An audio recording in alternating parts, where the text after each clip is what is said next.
David Park was 38 years old when his mother-in-law called him useless at a family dinner in front of 12 relatives after he'd quietly funded her $127,000 lifestyle for the past 18 months.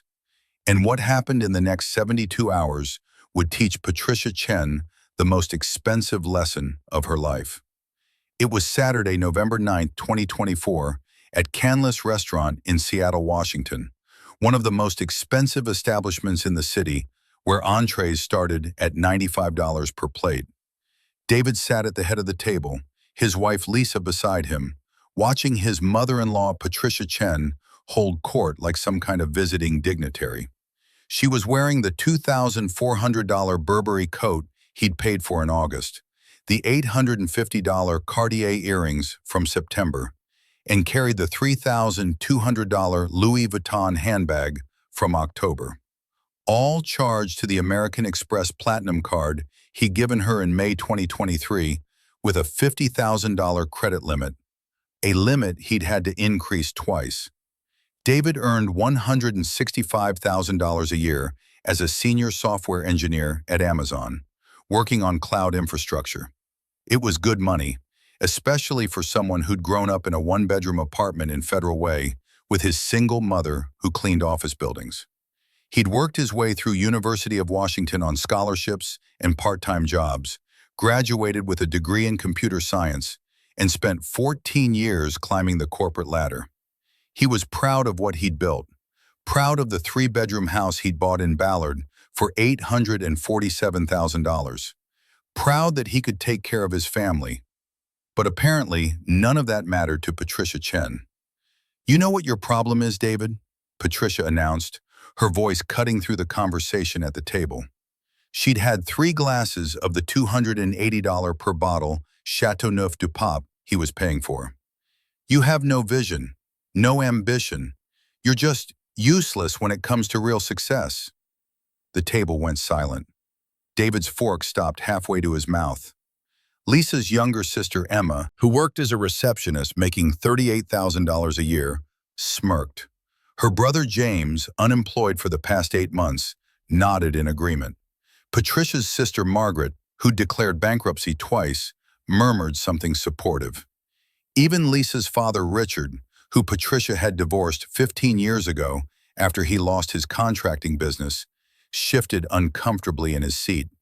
He'd flown in from Portland for this dinner, and David had paid for his $340 round-trip Alaska Airlines ticket. "Mom," Lisa started, but Patricia waved her off. "No, let me finish. Look at the Johnsons. Their son-in-law Stephen just bought them a vacation home in Maui. A whole house. What has David done? He works his little computer job, brings home his little paycheck." "His little paycheck is paying for this dinner," David said quietly, his voice steady despite the rage building in his chest. "It's paying for the wine you're drinking. It's paying for that coat you're wearing." Patricia laughed, actually laughed. "Please, this is basic hospitality. This is what family does. Stephen bought his in-laws a $1.2 million vacation home. You give us dinner once a month. It's embarrassing, honestly." David looked at his wife. Lisa was staring at her plate, her face red. She wasn't defending him. Again, they had no idea what was coming. The dinner had cost $1,847.32, including tip. David paid it with a smile, thanked the server, and helped Patricia into that Burberry coat. He drove them all back to his house, the house he'd bought, the house he paid the $4,200 monthly mortgage on, where Lisa's family was staying for the weekend. He said goodnight to everyone, went upstairs to his home office, and opened his laptop. American Express online account. Login. View authorized users. Patricia Chen. Account opened May 15, 2023. Current balance, $47,238.65. He stared at that number. $47,000 in 18 months. He clicked on the transaction history and started scrolling. It wasn't just the clothes. Patricia had been living like a millionaire on his dime. $4,200 at Nordstrom on July 3rd, $3,800 at Saks Fifth Avenue on July 18th. Weekly groceries at Whole Foods ranging from $300 to $600. A $2,100 spa day at Jean Juarez on August 22nd. Dinner at El Gaucho for $890 on September 7th. A dinner she'd told everyone her friend Margaret had treated her to. A $6,700 cruise to Alaska in June that she'd posted all over Facebook, claiming it was her retirement gift to myself. Monthly hair appointments at a salon in Bellevue for $340 each. A $4,500 payment to a cosmetic dentist for veneers. A $1,200 payment to a personal trainer. David felt something cold settle in his chest. This wasn't just shopping. This was a complete lifestyle funded by his credit card, while Patricia told everyone, including her own daughter, that David was cheap, unsuccessful, and useless. If you enjoy stories like this in watching entitled people learn expensive lessons, like this video and subscribe to the channel now. There are brand new stories here every day, each one more intense than the last, and tell me where you are watching from. He kept scrolling. The charges went back further than he remembered. Patricia lived in a rent-controlled apartment in Capitol Hill that cost her $1,100 a month, a miracle in Seattle's housing market. She'd retired at 60 from her job as an administrative assistant at a law firm, where she'd made about $52,000 a year. Her pension was $1,800 a month, plus another $1,400 from Social Security she'd started claiming early. That was $3,200 a month in fixed income, plus the $1,100 rent meant she should have had $2,100 left over for expenses. Instead, she'd spent an average of $2,600 per month on his credit card for 18 months. David opened a spreadsheet, he was an engineer after all, and started categorizing. Clothing and accessories, $23,400. Restaurants and entertainment, $11,200. Travel, $8,900. Personal services, salon, spa, trainer, dentist, $7,100. Groceries and household items, $4,200. Miscellaneous, $2,438.65. He sat back in his chair, staring at the numbers. Nearly $50,000. That was almost a year of his after-tax salary. That was money that could have gone into his retirement account, or toward paying off the mortgage early, or into the college fund he and Lisa had been planning to start for the kids they wanted to have. But what really made his blood boil was the hypocrisy. Patricia had spent the past 6 years, ever since he'd married Lisa, making snide comments about his background, his mother's job, the neighborhood he'd grown up in. She'd made it clear that her daughter had married down, that David wasn't quite good enough for the Chen family, even though Richard Chen had lost everything in a bad business deal, and Patricia had worked a middle-class job her entire life. The Chen family wasn't wealthy. They just convinced themselves they were supposed to be. David looked at the time. 11:47 p.m. on Saturday, November 9th. The house was quiet. Lisa's family had all gone to bed in the 2 guest rooms downstairs. Lisa was in the bathroom getting ready for bed, probably hoping he'd be asleep by the time she came out, so she wouldn't have to talk about what had happened at dinner. He clicked on Manage Authorized Users, found Patricia Chen's name, hovered the cursor over Remove User, but something stopped him. If he just canceled the card now, Patricia would throw a fit, Lisa would defend her mother, and he'd be the bad guy again. No, this needed to be strategic. This needed to send a message. David opened a new browser tab and logged into his bank account at Chase. He looked at his checking account balance, $23,400. His savings account, $78,900. His investment account at Vanguard, $187,000. He'd been saving and investing religiously since his first job out of college, putting away 25% of every paycheck. He could afford the $47,000 Patricia had spent. That wasn't the point. The point was respect.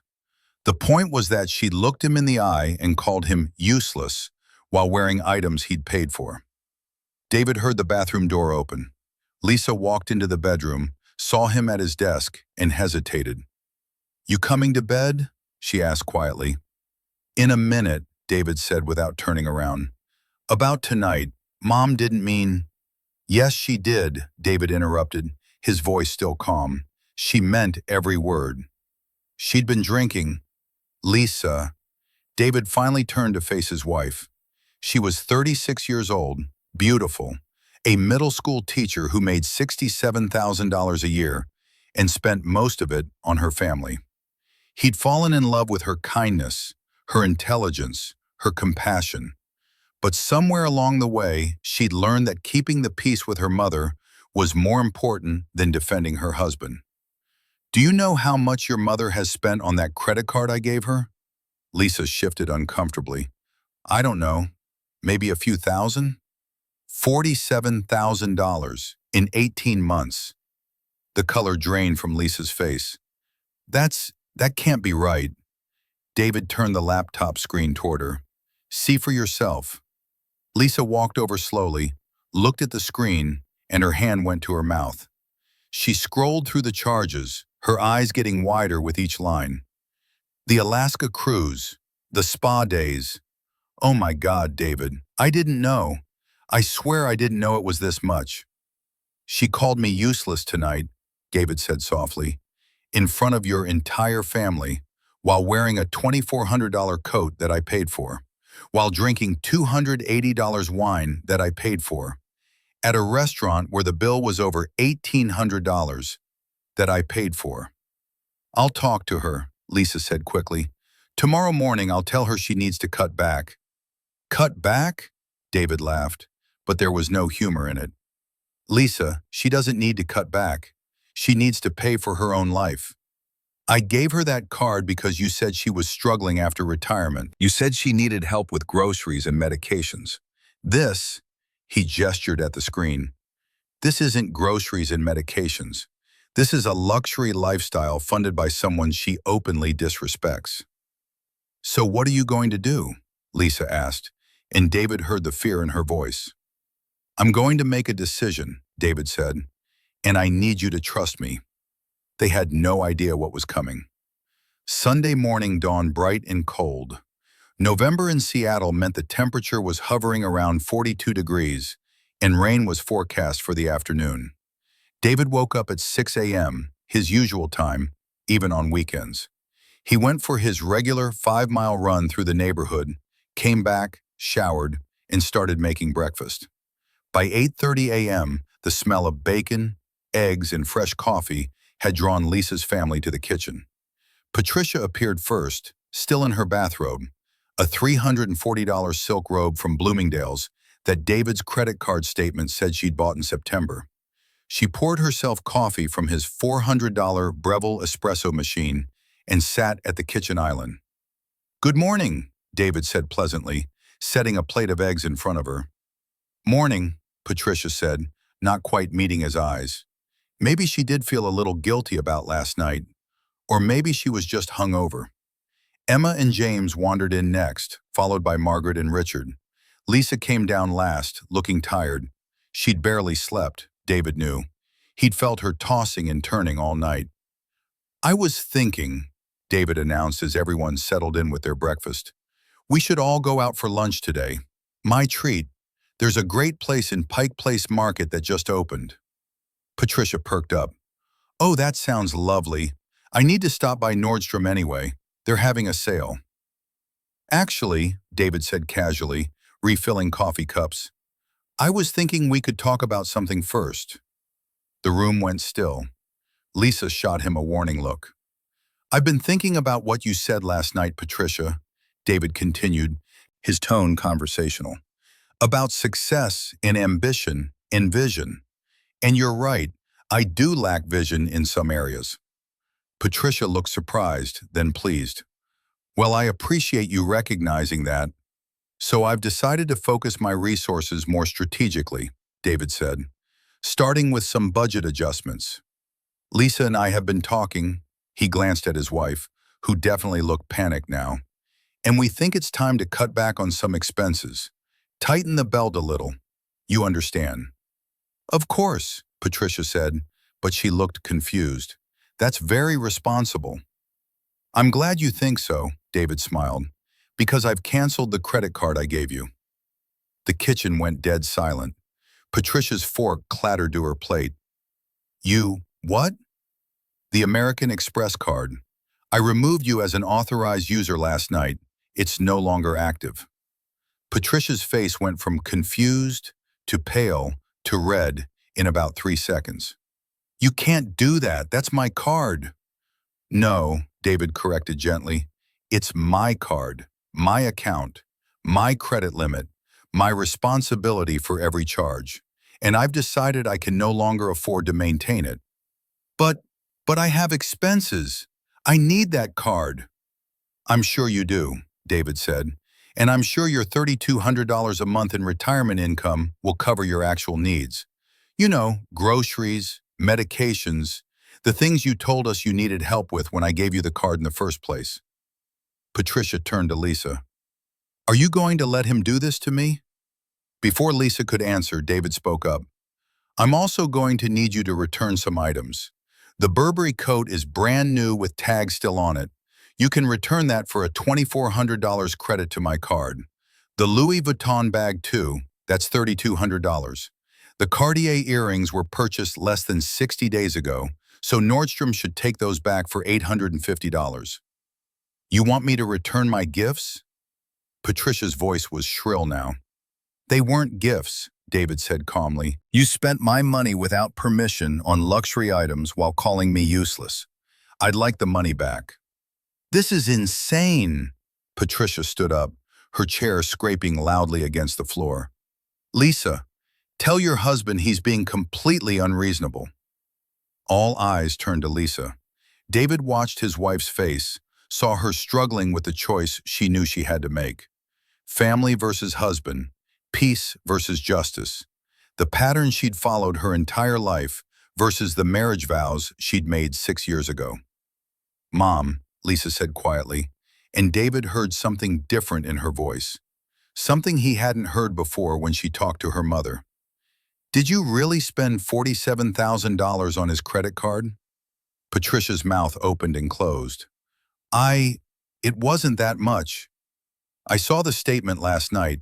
It was $47,238.65. Emma gasped. James whistled low. Even Richard looked shocked. You told me you were struggling, Lisa continued, and now David heard the anger creeping into her voice. You told me you needed help. So my husband, my generous, hard-working, successful husband, gave you his credit card to help you with necessities.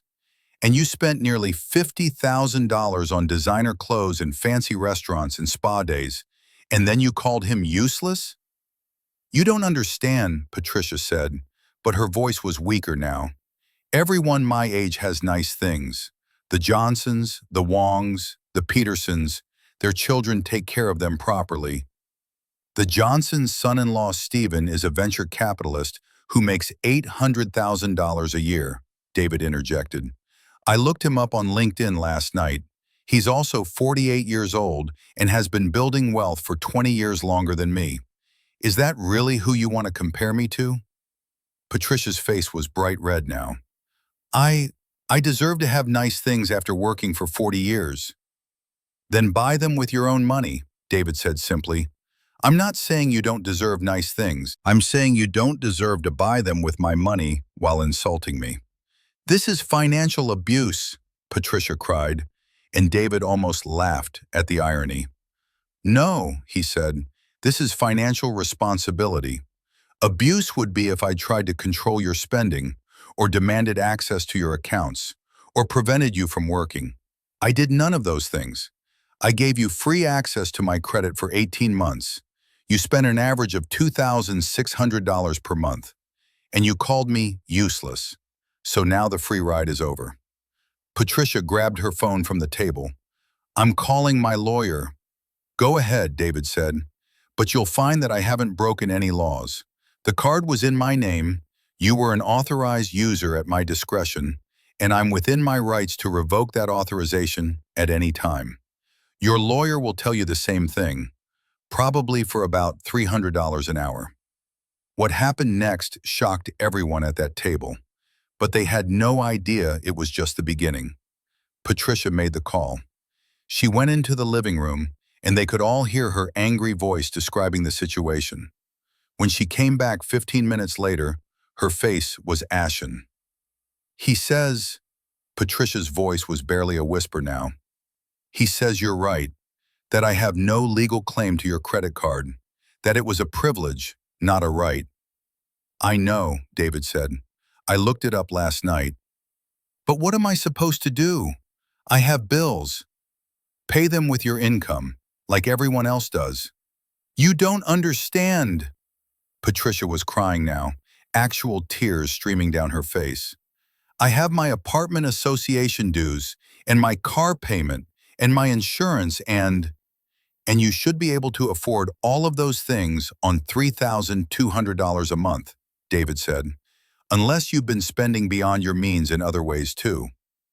The look on Patricia's face told David everything he needed to know. What else? Lisa asked, standing up now. Mom, what else? Patricia sat down heavily. I might have opened a few credit cards, store cards, nothing major. How many? David asked. 4, Patricia whispered. Maybe 5. What are the balances? Patricia didn't answer. Mom, Lisa's voice was steel now. What are the balances? Around $32,000. The kitchen exploded. Everyone was talking at once. Emma was demanding to know how this happened. James was asking if she'd used his name for anything. Margaret was suspiciously quiet.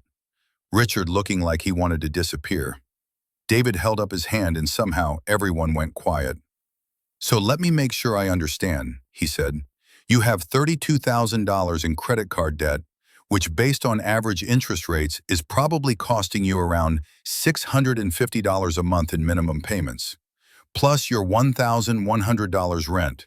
That's $1,750 right there, leaving you with $1,450 for everything else.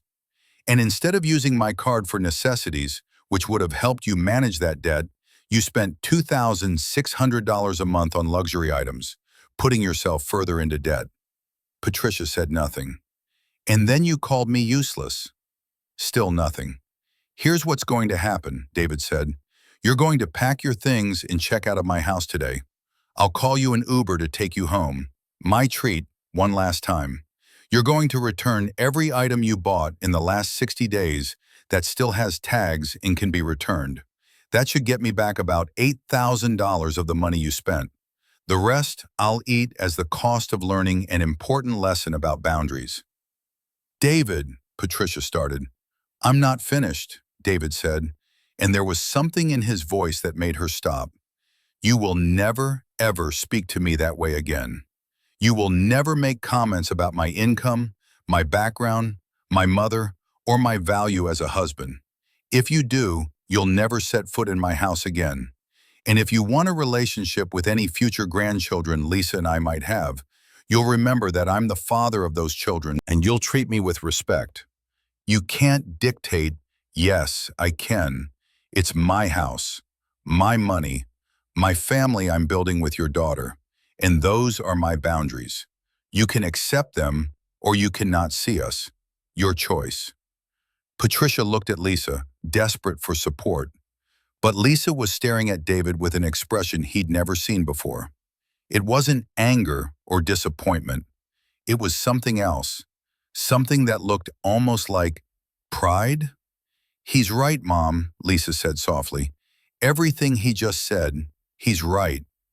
And that's when Patricia Chen finally understood what she'd lost. Make sure you're subscribed to this channel if you have not, because the ending of this story will blow your mind. And drop a comment below telling me what you think Patricia deserves after what she did. The Uber arrived at 11:15 a.m. David had called for an Uber XL to fit Patricia and her luggage. She'd brought a lot for a weekend visit. The driver helped load her bags while Patricia stood in the driveway, her face still red and blotchy from crying. Emma and James had decided to leave with her, both of them clearly uncomfortable with how the morning had turned out. Margaret, Patricia's sister, had given David a long look before leaving and said something that surprised him. "She had this coming. Good for you, son." Richard, Lisa's father, had pulled David aside privately. "I should have done something like this years ago," he'd said quietly, "before I lost everything. Patricia's always had champagne taste on a beer budget. It destroyed our marriage and damn near destroyed my business. Don't let it destroy yours."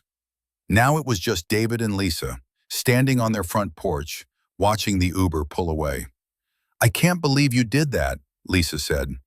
David tensed, waiting for the criticism. "I can't believe it took you this long," she continued. "David, I am so sorry. I should have seen what was happening. I should have defended you last night and 100 other times before that. I was so used to keeping the peace, to making excuses for her." "Lisa." "No, let me finish." Lisa turned to face him, tears in her eyes. "My mom has been treating you like garbage since we got engaged, making comments about your job, your background, your family. And I told myself she'd get better, that she just needed time, that she didn't really mean it. But she did mean it. And last night when she called you useless in front of everyone, I just sat there. I was embarrassed and ashamed, and I didn't stand up for you. What kind of wife does that?" "The kind who loves her mother and was trying to maintain a relationship," David said gently. "I get it, Lisa. I do. But I couldn't let it continue." "When did you decide to cancel the card?" Lisa asked. "Last night. The moment she said useless, I knew exactly what I was going to do." "Why didn't you tell me?" "Because I needed you to make your own choice this morning," David said. "I needed to know that when it came down to it, when your mother demanded you choose sides, you choose us, choose our marriage. And you did." Lisa wiped her eyes. "She's going to be furious for a while." "I know. She might not speak to us for months." "I know that too. Are you okay with that?" David pulled his wife close. "Lisa, I would have been okay if she never spoke to us again.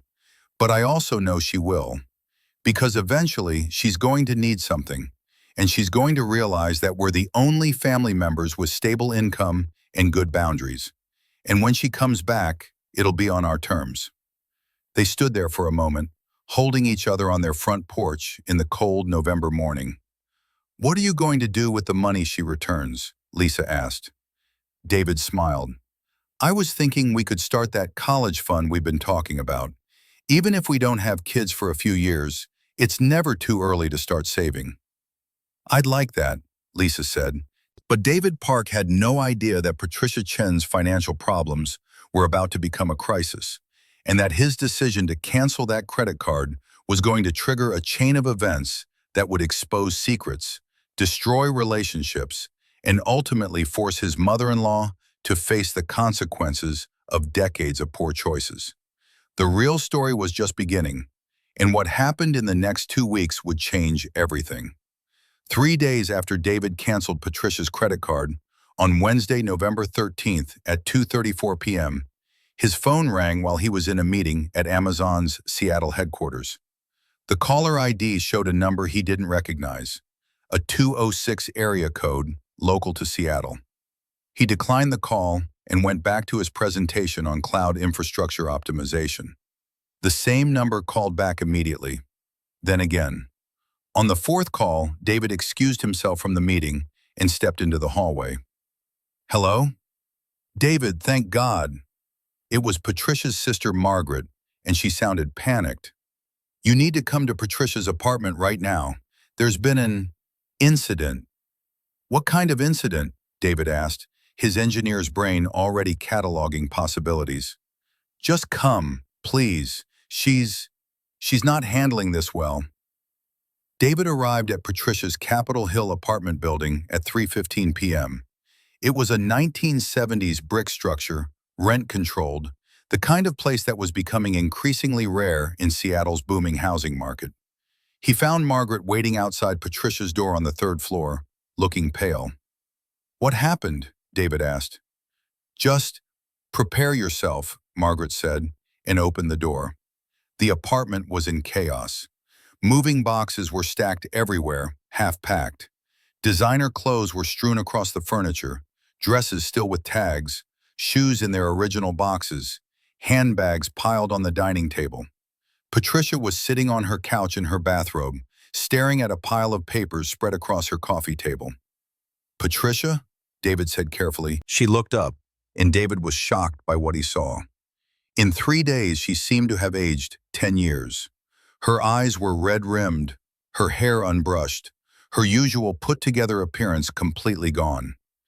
"You were right," Patricia said, her voice hollow. "About everything." David stepped closer and looked at the papers on the coffee table. They were credit card statements, bills, collection notices, and what looked like an eviction warning. "Talk to me," David said, sitting down across from her. "What's going on?" Margaret spoke up. "After you canceled her card, Patricia couldn't make her rent payment. She'd been using your credit card to pay her rent for the last 6 months, then using her retirement income for other things." David felt his stomach drop. "You used my credit card to pay rent?" "I had to," Patricia burst out. "The credit cards I opened, the store cards, the minimum payments were $650 a month like you said, and my rent is $1,100. That's $1,750 total, which left me with $1,450 for everything else. I was barely making it." "So you used my card to pay rent and spent your income on designer clothes?" David's voice was incredulous. "No, it's complicated." Patricia grabbed one of the statements. "This Nordstrom card, the balance is $12,400. I opened it 2 years ago because Emma needed money for her car down payment. I lent her $5,000 and she was supposed to pay me back, but she's barely making ends meet on her receptionist salary, so you've been carrying her debt," David finished. "And James," Margaret added quietly. "Tell him about James." Patricia's hands were shaking. "James lost his job at the warehouse in January. He couldn't make rent. He was going to be evicted. I let him stay with me for a while, but my lease doesn't allow long-term guests, so I had to help him get his own place. First month, last month, deposit, that was $3,200 on my Target credit card." David was starting to see the picture. "What else?" "My car," Patricia whispered. "I bought a 2022 Honda Accord last year, $31,000. I put $3,000 down on a Macy's card and financed the rest. The payment is $520 a month." "You bought a brand new car when you were already in credit card debt?" "My old car died. I needed transportation." "You could have bought a used car for $8,000 cash." "I don't have $8,000 cash," Patricia shouted. "I've never had that kind of money just sitting around." The room went silent. David looked around the apartment, at the expensive furniture, the art on the walls, the 65-inch Samsung TV, the designer, everything. "Patricia, this apartment is full of expensive things." "They're not expensive," Patricia said defensively. "They're nice. Normal people have nice things." And there it was, the fundamental disconnect. Patricia Chen had spent her entire adult life believing that she was entitled to a lifestyle she couldn't afford, and she'd gone into debt to maintain the illusion. "Walk me through your actual financial situation," David said. "All of it." For the next hour, Patricia laid it out. It was worse than David had imagined. 5 credit cards with a total balance of $32,400 at an average interest rate of 22.4%, requiring minimum payments of $648 per month. The Honda Accord car payment of $520 per month, with $27,300 still owed. Car insurance at $180 per month, high because of an accident 3 years ago that Patricia had never told anyone about. Renter's insurance at $35 per month, cell phone at $95 per month, an unlimited data plan with a financed iPhone 14 Pro that added $41 to the bill. Monthly prescriptions not covered by Medicare at $180, plus her $1,100 rent. Total fixed monthly expenses, $2,758. Monthly retirement income, $3,200. Money left over for food, gas, utilities, and everything else, $442. How have you been surviving? David asked. Your credit card, Patricia said simply. Once you gave it to me, I used it for groceries, gas, utilities, eating out, everything I couldn't afford with what I had left. And then I'd use my income to make the minimum payments on my cards and buy other things. Other things that you could have bought with my credit card instead of designer clothes, David said. I know, Patricia was crying again. I know I messed up. But when you have that kind of debt, when you're drowning financially, sometimes you just want to feel normal. You want to go to lunch with your friends and not be the one who can't afford the nice restaurant. You want to wear clothes that don't scream, I'm broke. You want to pretend just for a little while that you're not failing at life. David felt something shift in his chest. He was still angry, God, he was angry, but he was also starting to understand. Patricia wasn't a villain. She was a financially illiterate person who'd made decades of bad decisions and was now facing the consequences. The eviction notice, David said. When is that effective? December 1st, Margaret answered. She's been here for 12 years. The landlord was willing to work with her when she was late before, but this month she told him she couldn't pay at all. He's done. Where were you planning to go? Patricia didn't answer, just gestured helplessly at the moving boxes. She doesn't have anywhere to go, Margaret said. I'm in a one-bedroom in Tacoma. Richard's in a studio apartment in Portland.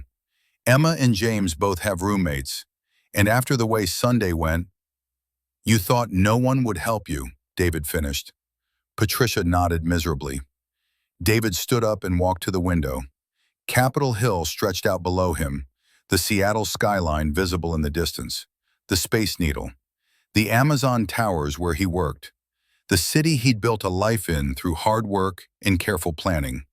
He thought about his mother, who'd cleaned office buildings and still managed to save enough to help with his college expenses. He thought about the financial literacy classes she'd made him take as a teenager, classes he'd resented at the time, but now understood had saved him from this exact situation.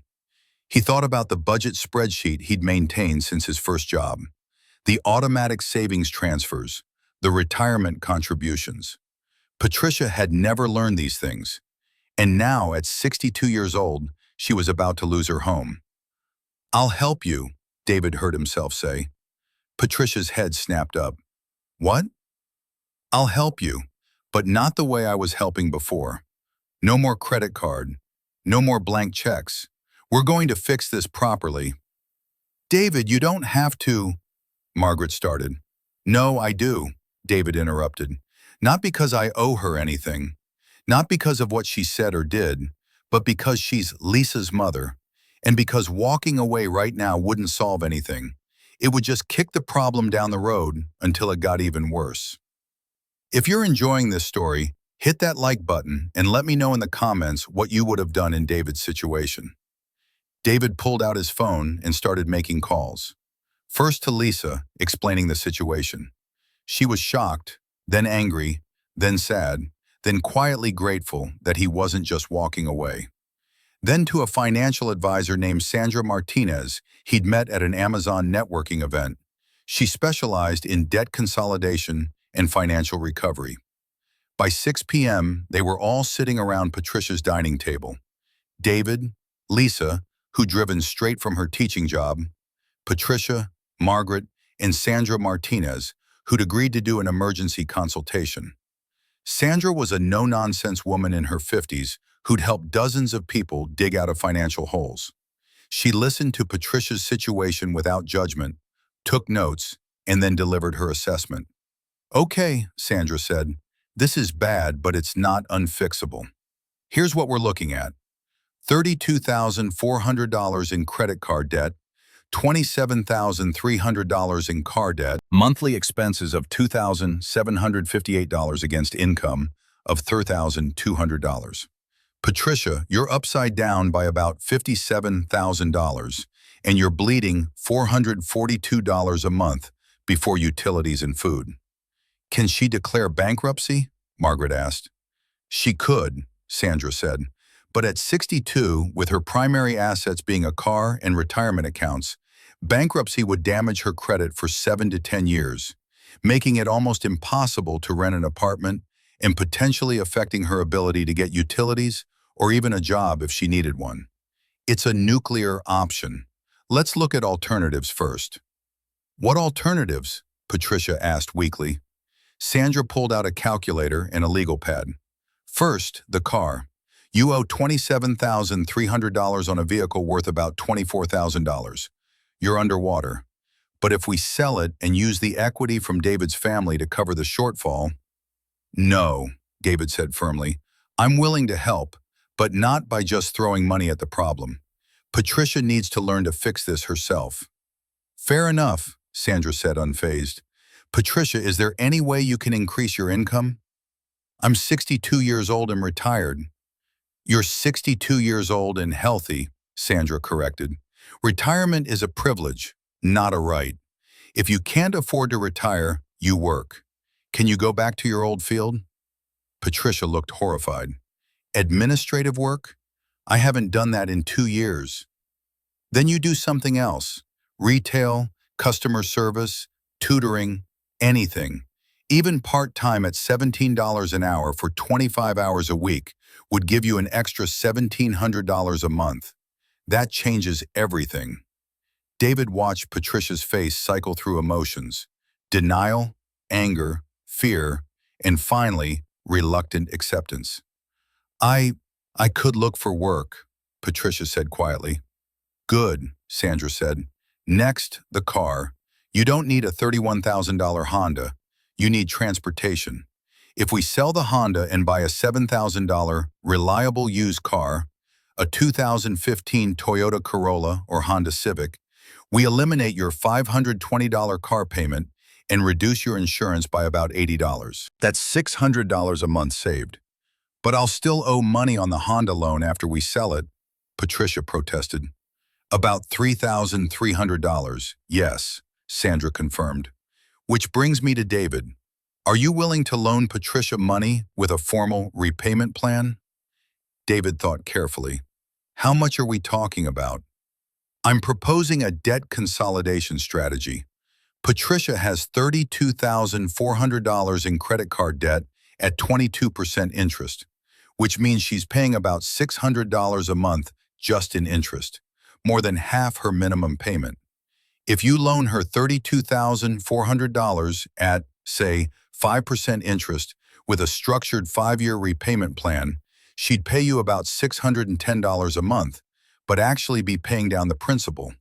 Over 5 years, she'd pay you back $36,600 total, instead of paying the credit card companies $47,000 plus in interest alone."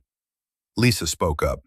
"So David loans Mom money to pay off all her cards, and then she pays him back monthly?" "Exactly," Sandra said, "with a formal promissory note, interest rate, payment schedule, everything legal and binding. It saves Patricia thousands in interest while giving David legal recourse if payments aren't made." "And the $3,300 for the car?" David asked. "That could be part of the loan, making it $35,700 total," Sandra said. "Or Patricia could work out a payment plan with the dealership or bank." David did the math in his head. $35,700 was less than what Patricia had already spent on his credit card, and this time he'd get it back, with interest. "I'll do it," David said, "on 3 conditions." "Name them," Patricia said, and for the first time David heard humility in her voice. 1. You get a part-time job within 30 days and keep it for at least 2 years. 2. You sell the Honda and buy a cheaper car. 3. You work with Sandra for 6 months to learn basic financial literacy, budgeting, saving, credit management, all of it, and you stick to the budget we create. I agree, Patricia said immediately. There's a fourth condition, David added. But it's not financial. Patricia waited. You apologize. Really apologize. Not because you need my money, but because you understand that what you said was wrong, that how you've treated me for 6 years was wrong, and that you're genuinely sorry. The room went quiet. Patricia looked down at her hands, at the manicure David's credit card had paid for, at the rings she'd bought on sale at Nordstrom, at the life she'd built on credit and judgment. I am sorry, Patricia said, and her voice broke. David, I am so sorry. You were right. About all of it. I've spent 6 years judging you for not being wealthy enough, sophisticated enough, successful enough, when the truth is you're more financially stable and responsible at 38 than I've been in my entire life. I called you useless when you've been supporting not just Lisa, but me, and probably half this family without anyone even acknowledging it. I was jealous and insecure, and I took it out on you, and I'm sorry. David felt Lisa's hand find his under the table and squeeze. Apology accepted, he said quietly. Now let's fix this. They worked until midnight. Sandra drew up a preliminary budget, a debt consolidation plan, and a roadmap for Patricia's financial recovery. David transferred $35,700 from his investment account to pay off Patricia's credit cards and cover the car loan shortfall. Sandra wrote up a promissory note for $35,700 at 5% interest, to be repaid at $610 per month for 60 months, with the first payment due January 1st, 2025. Patricia signed it with shaking hands. Now, Sandra said, let's talk about immediate changes. Tomorrow, you're going to cut up every credit card except one. Keep your oldest card for credit history, but with a limit you set at $500 for emergencies only. You're going to call your landlord and explain that December's rent will be paid on time, and work out a payment plan for November. David, are you willing to cover November's rent as part of this loan? Add it to the total, David said. Let's make it an even $36,800. Sandra revised the promissory note. Patricia signed again. Phone plan, Sandra continued. You're going to switch to a budget carrier. $95 a month for unlimited data is absurd. You can get the same service for $40 at Consumer Cellular or Mint Mobile. But my iPhone will work fine on a cheaper plan, Sandra said firmly. You're going to pay off that finance phone and start treating it like the $1,200 computer it is, not a fashion accessory you replace every year. They went through every expense. Subscriptions Patricia didn't need, gym memberships she didn't use, food delivery services she could replace with cooking, salon appointments that could become once quarterly instead of monthly. The manicures could be done at home. The personal trainer was gone. By the time they were done, Patricia's monthly budget looked completely different. Rent, $1,100. Loan payment to David, $622, increased to cover the $1,100 rent addition. Car insurance, $100 with cheaper car. Renter's insurance, $35. Cell phone, $40. Prescriptions, $180. Gas, $120. Groceries, $300. Utilities, electric, water, internet, $180. Miscellaneous emergency fund, $115. Total, $2,792 per month. That leaves you with $408 from your retirement income, Sandra said. Once you get a part-time job making $1,700 a month, you'll have over $2,000 in breathing room. That goes into savings, real savings, in a high-yield account. Within 6 months, you'll have a $12,000 emergency fund. Within a year, $24,000. And in 5 years, when you've paid David back, you'll have learned how to actually live within your means. Patricia was crying again, but these tears were different. Relief, maybe, or gratitude, or the emotional release of someone who'd been drowning and finally found solid ground. "Thank you," she whispered to David. "Thank you for not giving up on me." David nodded. "We're family. But Patricia, if you violate any part of this agreement, if you miss payments or open new credit cards or fall back into old patterns, I'm done. Sandra will help you. Lisa will support you emotionally, but I will not enable financial self-destruction again. Understood?" "Understood," Patricia said. They left Patricia's apartment at 12:40 a.m. In the car, Lisa was quiet for a long time. "You're a better person than me," she finally said. "No," David said. "I'm just thinking long term. If we'd walked away, your mom would have been evicted, probably ended up moving in with one of us out of desperation, and the whole situation would have exploded even worse. This way, she has a path forward. She has accountability, and she has consequences. $36,800 worth of consequences that she'll be paying back for 5 years. "Do you think she'll actually stick to it?" Lisa asked. "I don't know," David admitted, "but Sandra's going to monitor her for 6 months, and if she doesn't, we'll know immediately. And if she defaults on the loan, I have legal recourse. The promissory note is a legally binding contract." "You really did your homework." "I'm an engineer," David smiled. "I always do my homework." But what David didn't know was that Patricia's financial crisis was about to reveal something much bigger, something that would threaten not just her budget, but the entire family's relationships. And when the truth came out, David's careful plans would be tested in ways he never imagined. Because 3 days later, on Saturday, November 16th, at 9:47 a.m., David received a phone call from Richard Chen, Lisa's father, saying words that would change everything. "We need to talk about Patricia and about the $140,000 she took from my retirement account 15 years ago." David Park sat in his home office, staring at his phone, trying to process what Richard Chen had just told him. It was Saturday, November 16th, 9:52 a.m., and Lisa was downstairs making breakfast, completely unaware that her mother's financial problems went back much further and deeper than anyone had realized. "Say that again," David said carefully into the phone, slowly. "Patricia took $140,000 from my retirement account in 2009, Richard repeated, his voice steady but tight with old anger. "It's why I lost everything, why we got divorced, why I've been living in a studio apartment in Portland, working as a building inspector at 67 years old instead of enjoying retirement." David felt his carefully constructed solution to Patricia's problems crumbling. "Does Lisa know about this?" "No," Richard said. "Patricia and I agreed to keep it from the kids. We told them the divorce was because of my business failure, because I'd made bad investments. We never told them the truth, that Patricia drained my retirement account to pay off secret credit cards, and by the time I found out, it was too late to recover." "How did she access your retirement account?" "We had a joint account at Fidelity.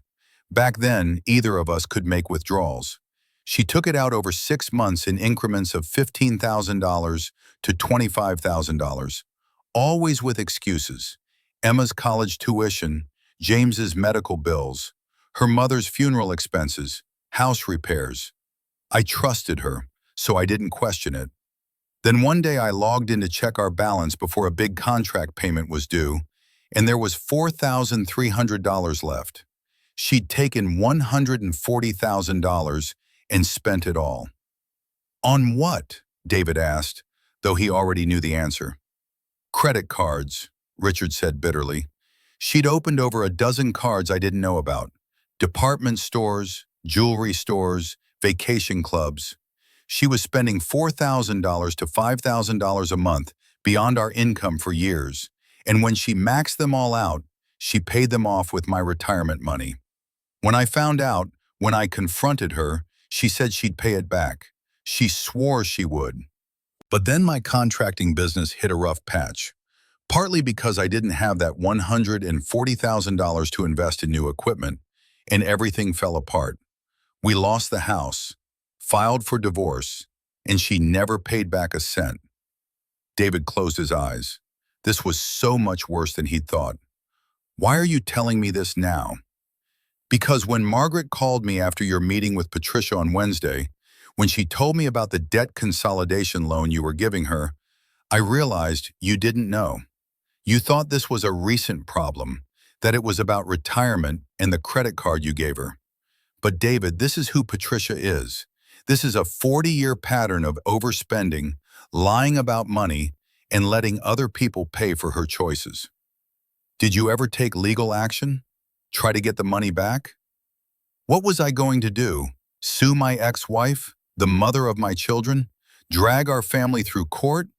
I was already destroyed financially and emotionally. I just wanted it to be over. So I walked away, rebuilt my life as much as I could, and told myself the kids didn't need to know their mother was a thief. Richard, Lisa needs to know this. I know, Richard said quietly.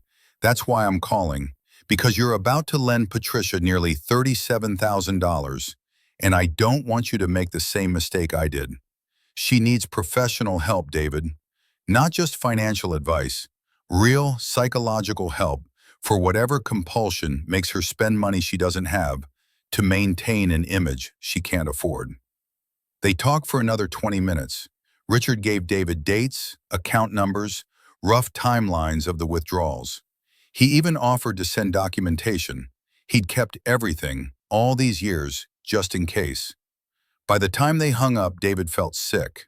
He went downstairs. Lisa was at the kitchen table, scrolling through her phone, eating scrambled eggs. She looked up and smiled. Hey, I made you some. What's wrong? David sat down across from her. I just got off the phone with your dad. Lisa's smile faded. Is he okay? He's fine, but he told me something about your mom, something that happened before your parents' divorce. David, if this is about their marriage, I really don't. Lisa, your mom stole $140,000 from your dad's retirement account to pay off secret credit cards. The kitchen went silent. Lisa's fork clattered to her plate. What? For the next 30 minutes, David laid it out. Everything Richard had told him. The joint fidelity account, the 6 months of incremental withdrawals, the dozen maxed-out credit cards, the lies about where the money was going, the collapse of Richard's business, the divorce. Lisa listened without interrupting, her face growing paler with each detail. When David finished, Lisa stood up abruptly and walked to the window. She stood there for a long time, her back to him, shoulders shaking. David realized she was crying. Lisa, she let us think it was his fault, Lisa said, her voice breaking. For 15 years, we thought Dad had made bad investments and lost everything. Emma barely talks to him because she thinks he destroyed our family's financial stability. James asked him for money for college and was furious when Dad said he didn't have any. We all judged him, and the whole time it was your mother who destroyed everything, David finished gently. Lisa turned around and David saw something in her face he'd never seen before. A cold fury that reminded him of his own expression when Patricia had called him useless. Call her, Lisa said. Call my mother and tell her to come over here right now. Lisa, maybe we should. Right now, David. We're done protecting her from consequences. We're done letting her rewrite history. I want the truth, and I want it today. Patricia arrived at 11:30 a.m., brought by Uber. She'd already sold the Honda Accord for $23,700 and was in the process of buying a 2014 Toyota Corolla for $6,800. She looked better than she had on Wednesday, more put together, almost optimistic. Sandra Martinez's intervention had given her hope. That hope died the moment she walked into David and Lisa's living room and saw their faces. Sit down, Mom, Lisa said, and her voice was ice. Patricia sat. David remained standing, leaning against the wall. This was Lisa's confrontation to lead. Dad called David this morning, Lisa began. He told us about the $140,000. All color drained from Patricia's face. Lisa, I can explain. Can you? Lisa's voice cracked. Can you explain why you stole from your husband's retirement account? Why you lied to your children about why your marriage ended? Why you let us think for 15 years that Dad was the irresponsible one? I didn't steal. What do you call taking $140,000 without permission to pay off secret credit cards? David interjected. Because in legal terms, even from a joint account, that's financial fraud. Patricia's hands were shaking. It was a joint account. The money was just as much mine as his. No, Lisa said firmly. It was retirement money. Money he'd earned and saved for your future together. And you spent it on luxury items and credit card debt you'd hidden from him. That's not joint money. That's theft. I was going to pay it back. When? Lisa shouted. It's been 15 years, Mom. Where's the $140,000? Where's even $10,000 of it? You've never paid him back anything. Patricia was crying now. I couldn't. After the divorce, I was on my own, trying to rebuild, and then I retired, and I didn't have enough money and you did exactly the same thing again, David said quietly. You spent 6 years making me feel inadequate for not buying you a vacation home in Maui, while you'd already destroyed one man's retirement and were working on draining my resources next. That's not fair. What's not fair, Lisa interrupted, is that Emma won't visit Dad because she thinks he's financially irresponsible. What's not fair is that James asked Dad to help with college and called him selfish when he said he couldn't afford it. What's not fair is that you've been playing the victim for 15 years while Dad worked as a building inspector at 67 years old to survive. And we all pitied you for having to start over after his bad business decisions. I'm sorry, Patricia sobbed. I'm so sorry. Sorry doesn't cut it anymore, Lisa said. David and I are helping you now because we thought this was a recent problem, that you'd fallen into debt after retirement and just needed guidance. But this isn't new. This is who you've always been.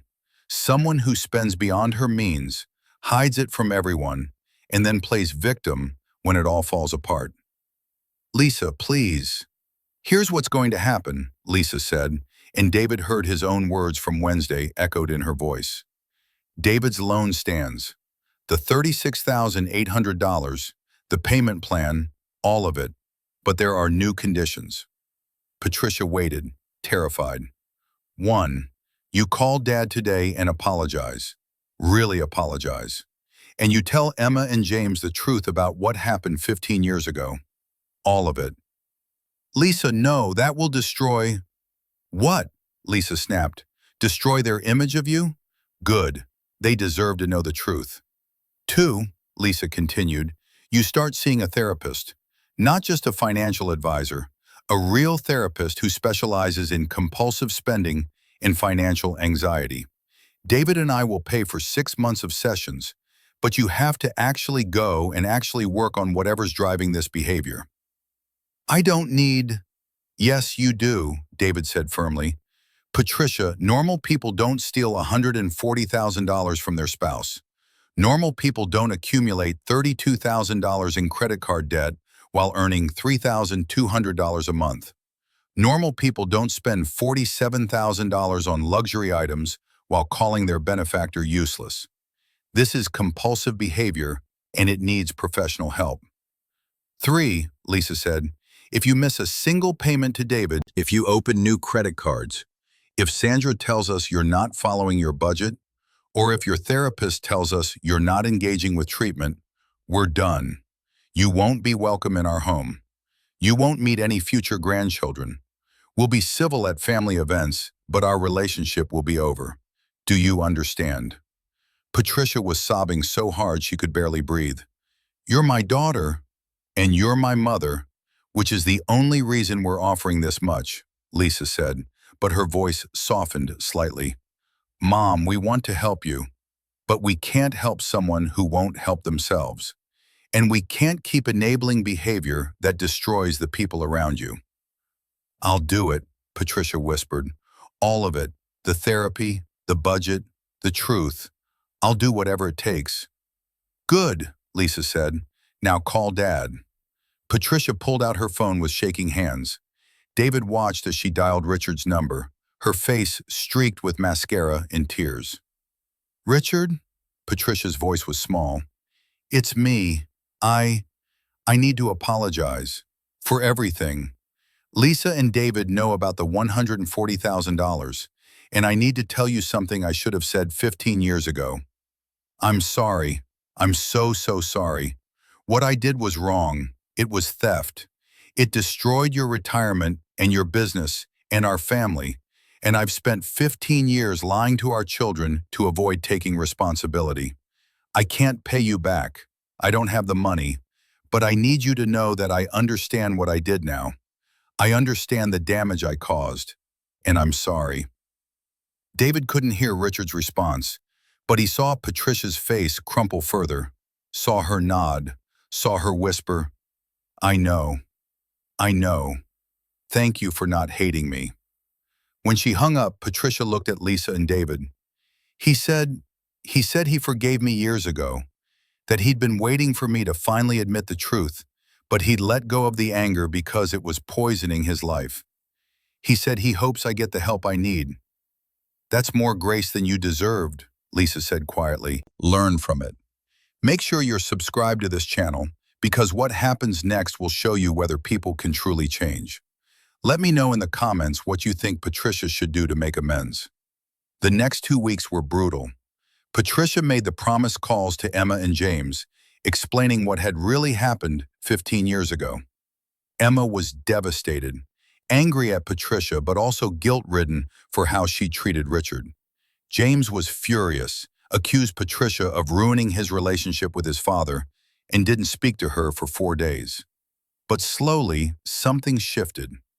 Emma called Richard and apologized through tears. James drove to Portland to have dinner with his father for the first time in 3 years. Margaret, who'd known the truth all along, finally admitted she should have spoken up sooner. Patricia started therapy on Monday, November 18th, with Dr. Karen Okoye, a psychologist specializing in behavioral finance and compulsive spending. The first session lasted 2 hours. Patricia came out looking exhausted and emotionally raw. She said, I use spending as a way to manage anxiety, Patricia told Lisa and David over coffee that afternoon, that I grew up poor and developed a belief that my worth was tied to what I owned and how I appeared to others, that I've been trying to buy my way into a social class I don't actually belong to because I'm terrified of being seen as less than. Does that feel true? Lisa asked gently. Patricia nodded. My parents were immigrants. We had nothing. I swore my children would have better, that I'd never be the poor woman in hand-me-downs and bargain shoes. But I took it too far. I confused better with luxury. I confused financial security with financial display. That's good insight, David said. What's the treatment plan? Weekly therapy for 6 months. Daily spending logs. I have to write down every dollar and the emotion I was feeling when I spent it. Cognitive behavioral therapy to address the anxiety. And she wants me to attend Debtors Anonymous meetings. Will you go? Lisa asked. I don't have a choice, Patricia said. You were right, I need help. Real help. Not just a budget, but understanding why I ignore budgets in the first place. Patricia got the part-time job on November 21st. A position at a local library, shelving books and helping with computer classes, $18 an hour for 24 hours a week. It would add $1,728 per month to her income before taxes. She'd be working with people her own age, in an environment that valued education and community over consumption and status. It was perfect. She bought the 2014 Toyota Corolla for $6,800 on November 23rd, paying cash with the money left over from selling the Honda. It was silver, reliable, with 89,000 miles and a clean service history. It wasn't luxurious, but it ran well and the insurance was cheap. She cut up all but one credit card on November 25th, keeping only her oldest Visa with a $1,000 limit for emergencies. Sandra had her call the credit card companies to close the accounts properly, not just destroy the cards. By December 1st, Patricia's apartment was decluttered. She'd sold designer items she never wore, returned items that were still returnable, and donated bags of clothes to Goodwill. Her apartment looked different now, simpler, but somehow more peaceful. She made her first loan payment to David on January 1st, 2025, $622, exactly on time, transferred via Zelle at 9 a.m. With it came a text, first of 60 payments. Thank you for believing I could change. David showed Lisa the message. They were sitting on their couch on New Year's Day, starting the year together. Do you think she will? Lisa asked. Change, I mean, really change? I don't know, David admitted. Dr. Okoye says behavioral change takes 18 months to 2 years to stick permanently. Patricia's only been at this for 6 weeks. There will be setbacks. She'll have days where she wants to buy something expensive to feel better. But she has support now. She has accountability. And for the first time in her life, she has to face the actual cost of her choices. What about us? Lisa asked quietly. What about us? Do you resent me? For what my mom did? For not defending you sooner? For the money you lent her? David pulled Lisa close. No, I don't resent you. I love you. And this whole situation, as messy and painful as it's been, it taught us something important. What's that? That boundaries aren't cruel. They're necessary. That helping people sometimes means letting them face consequences. And that we're stronger as a team than I ever gave us credit for. Lisa smiled and kissed him. Thank you for not giving up on her. Or on us. Thank you for choosing us when it mattered, David replied. On January 15th, 2025, David received an email from Sandra Martinez with a subject line that made him smile. Patricia Chen, 75-day progress report exceeding expectations.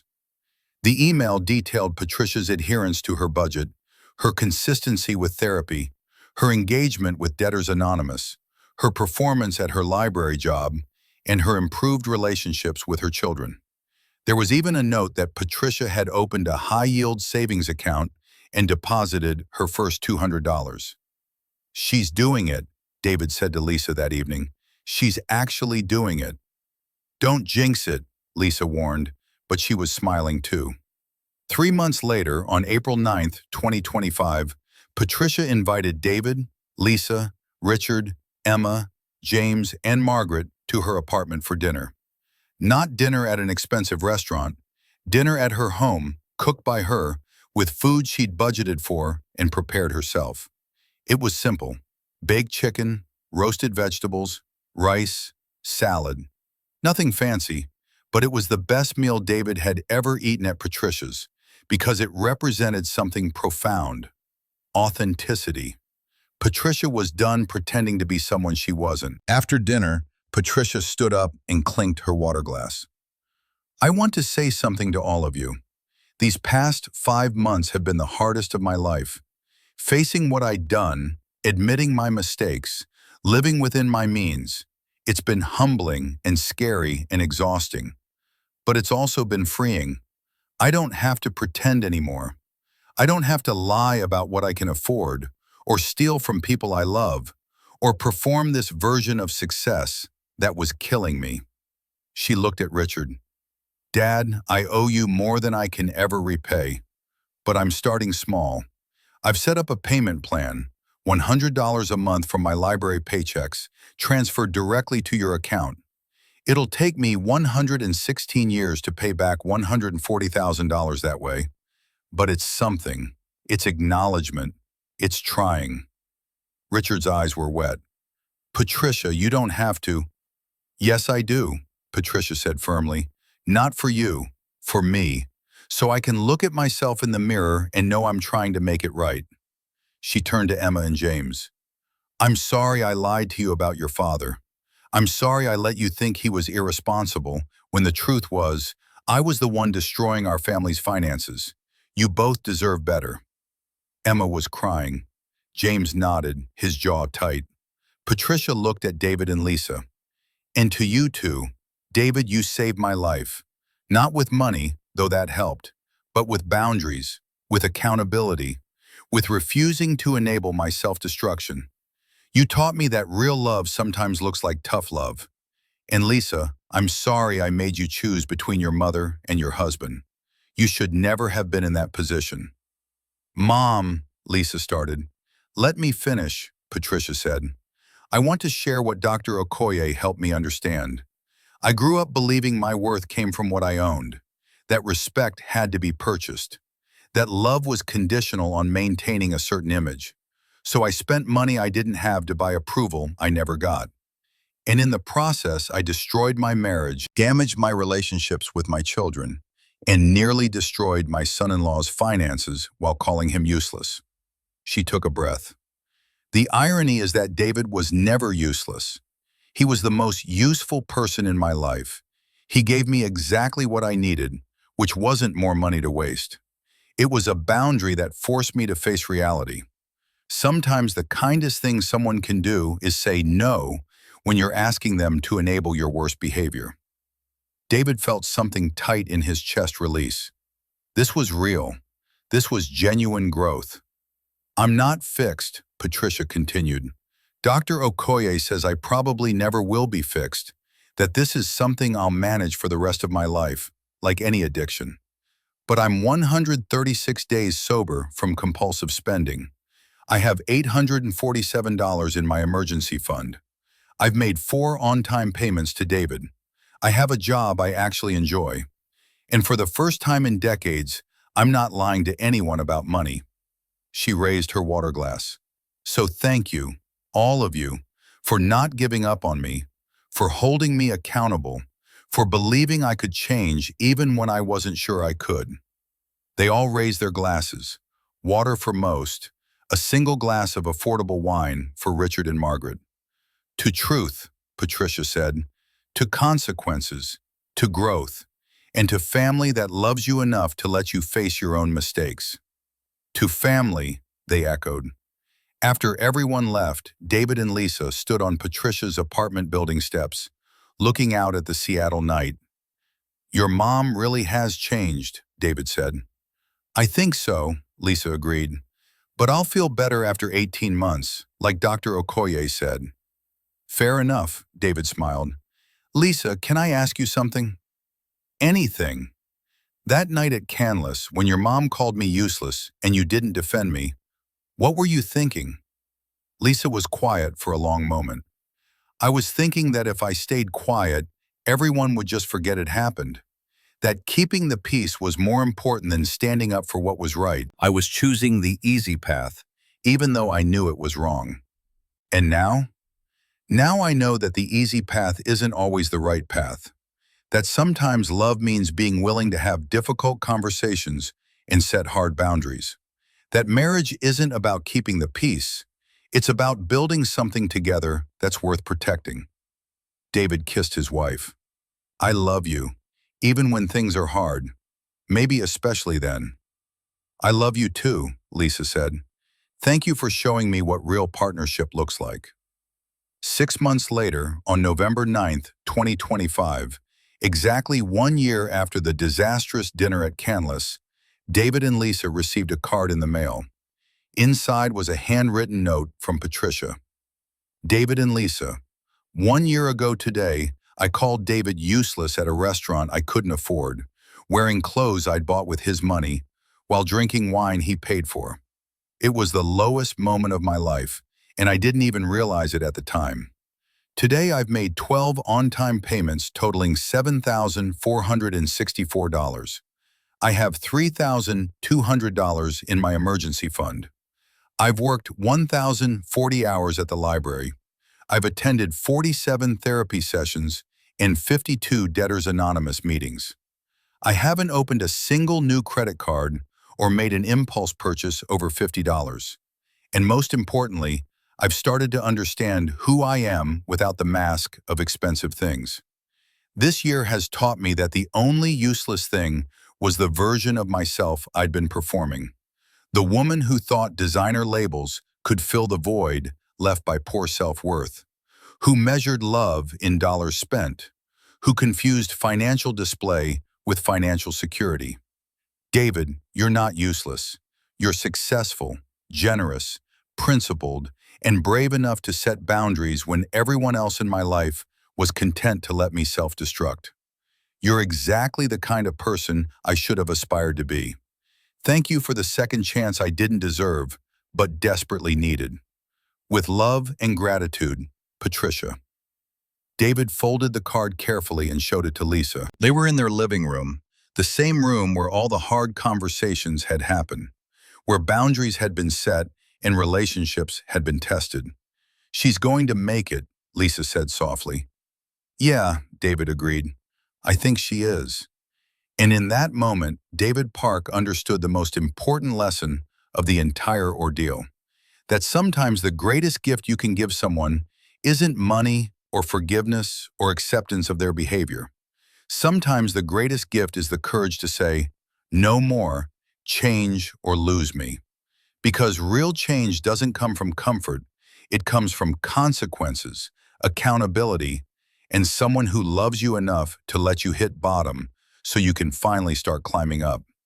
Patricia Chen had hit bottom when David canceled that credit card, and in the impact of that fall, she'd finally found the motivation to become the person she'd always been capable of being. If you enjoyed this story, like this video and leave a comment telling me what you thought. And if you're not already subscribed to the channel, please subscribe and hit the notification bell to get alerts for new stories like this one.